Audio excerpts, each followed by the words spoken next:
We continue our coverage of the shooting death of two Israeli embassy staffers last night outside the Capitol Jewish Museum in Northwest. Authorities say the suspect, a 30-year-old man from Chicago, yelled "Free, free Palestine" after being arrested. Joining me now is Joel Rubin, former Deputy Assistant Secretary of State. Thank you so much for joining me this afternoon. Thanks, Michelle. Appreciate you having me. And again, apologies for my condolences for the circumstances that we're talking under. But I understand you're familiar with the event that was being held last night at the museum. What can you tell us about that and your initial overall reaction to what happened? Yeah, well, look, this was an event that was positive, and it really highlighted the best of the Jewish community. It was an event that brought together young diplomats from a dozen countries to convene alongside leaders of the American Jewish Committee, leaders from the board of directors here in the region, to talk about the future, to talk about peace building, to talk about aid to Gaza. And so it was one of these kinds of events during now Jewish American Heritage Month that really brings out the best of the Jewish community. But I have to tell you, Michelle, this is really what it means to be Jewish in America in 2025, what we're experiencing today, this sort of horror show of increased anti-Semitism fused with anti-Israeli language, and those who want to destroy the future coming out from the shadows to kill people, as we saw last night. That's a powerful statement to say what happened yesterday is exemplary of what it is to be a Jewish American.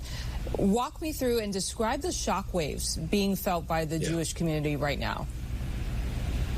I think we could think of it as shocked but not surprised. Only about 5 weeks ago, Governor Josh Shapiro of Pennsylvania, a Jewish American, a proudly Jewish American, was at home during the Passover Seder, and his house was attacked by a firebombing by an anti-Semite. I grew up in Pittsburgh in Squirrel Hill, the neighborhood where the synagogue, the Tree of Life Synagogue, is, and 11 Jewish members were killed there. We see an anti-Semitic incident an hour now over the past year, according to data from the ADL related to the situation here in the United States in terms of language, assaults, attacks, and threats online. So it's a really metastasizing dynamic. And as an American, a fifth-generation American, it's something that I never thought I would see. I'm sure my great-grandparents, when they immigrated here, they fled anti-Semitism, and for generations, this really was under the surface. But now it's growing, and it's taking on its own momentum, and that's what's very concerning. And I know you served as a member of the Chevy Chase Town Council. Anti-Semitism was one of the issues the council had to deal with, and as you mentioned, it continues to be an issue. You said now it has bubbled to the surface. It used to be more underground, if you will.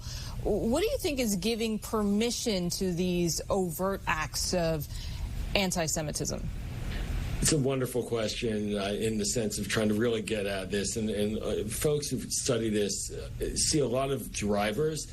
But at the end of the day, it's the permission slips, from my perspective, of our leaders. When people use anti-Semitic rhetoric, when online attacks against Jews are made and there's no policing or trafficking in those platforms to prevent that hate speech, when university presidents don't condemn right away verbal assaults that are anti-Semitic in nature, that allows the dynamic and the dialogue to change. And in Montgomery County Public Schools, where my daughters go, we've seen a surge in anti-Semitic rhetoric and neo-Nazi scratches into the walls and over the past several years, and it really took leaders at the top of the school district to stamp it out, but for a long time they weren't.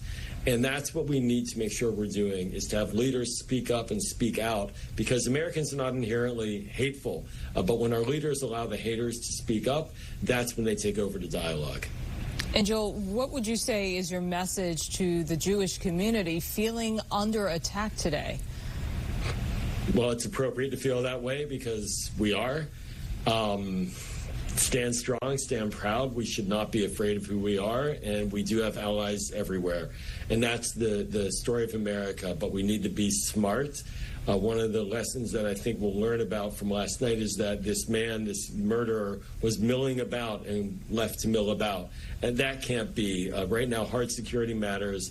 Unfortunately, when I go to synagogue, in any synagogue in this area, you have to go through security, through a metal detector. That's horrifying, but that's reality.